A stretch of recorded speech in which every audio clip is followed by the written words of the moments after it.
അപ്പോൾ ഗൈസ് ഇന്ന് നമ്മുടെ ഒരു ഡിവിഷൻ മാച്ച് പ്ലേ ആണ്. അപ്പം നമ്മുടെ സ്കോഡ് അത്ര വലിയ സ്കോഡൊന്നുമല്ല, വലിയാത്ത പൈസ ഒട്ടിക്കാത്തൊരു സ്കോഡാണ്. അപ്പോൾ അപ്പുറത്തേൽ നോക്കുകയാണെങ്കിൽ റൂമിനിങ്ങും ഗീസ്മാനൊക്കെ കിടക്കുന്നുണ്ട്. നമുക്ക് എന്തായാലും കളിച്ച് നോക്കാം. അപ്പോൾ നമ്മൾ കളി നല്ല സ്റ്റാർട്ട് ചെയ്യാണ്. എന്തായാലും സീനിയർ ടീം തന്നെ ആണ്, ഗ്രീസ്മാനും റൂമിനിങ്ങും ഒക്കെ ഉണ്ട്. അപ്പോൾ നമുക്ക് എന്തായാലും ഇവനെ എടുക്കാൻ കഴിയുമെന്ന് നോക്കാം ഗൈസ്. അപ്പം ഫസ്റ്റ് തന്നെ നല്ല രീതിക്ക് നമ്മൾ കളിക്കുന്നുണ്ട് കേട്ടോ. അതാ റൂമിനിങ് പക്ഷേ ഗോളാക്കാൻ നമ്മൾ സമ്മതിച്ചില്ല വെച്ചാൽ നമ്മളെ ഡിഫൻസ് അത്ര പോരാ. ഈ സത്യം പറയുകയാണെങ്കിൽ ഡിഫൻസ് അത്ര പോരാ. Is Nedved guys.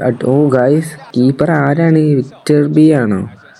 എന്തായാലും നമ്മുടെ നെഡ്വേഡ് തന്നെ ഒരു കോർണർ ടേക്ക് ചെയ്യുന്നുണ്ട്. ഗൈസ് എന്തായാലും കോർണർ അടിച്ചിട്ടുണ്ട്. സീന് നമ്മുടെ ആളൻ്റെ കുട്ടൻ ഗോൾ അടിച്ചിട്ടുണ്ട് കേട്ടോ. സീനായിട്ട് ഗോൾ അടിച്ചിട്ടുണ്ട്. പണ്ടേ ചെക്കൻ പിന്നെ പൊളിയാണ്. ചെക്കൻ നല്ല ഹൈറ്റ് അഡ്വാൻറ്റേജ് ഉണ്ടായതുകൊണ്ട് സിമ്പിളായിട്ട് ഗോൾ അടിക്കാൻ കഴിയും. അപ്പം റൂമിനിങ് ഗൈസ് ഗോളിൻ്റെയൊക്കെ ഭയങ്കര രീതിക്ക് കളിക്കുന്നു. അൽവാരിസൊക്കെ ചെറുതായിട്ടൊരു നേരിയ വ്യത്യാസമാണ്. പക്ഷേ ഹാഫായിട്ടുണ്ട്. നമ്മളെന്തായാലും നമ്മുടെ നരികളെ ഇറക്കാൻ പോവാണ്. ബാറ്റിസ്യൂട്ടൻ ഇറക്കിയിട്ടുണ്ട്, മൈക്കിളോവൻ ഇറക്കിയിട്ടുണ്ട്, അതുപോലെ തന്നെ നമ്മുടെ ഡോവിൻ ഇറക്കിയിട്ടുണ്ട്.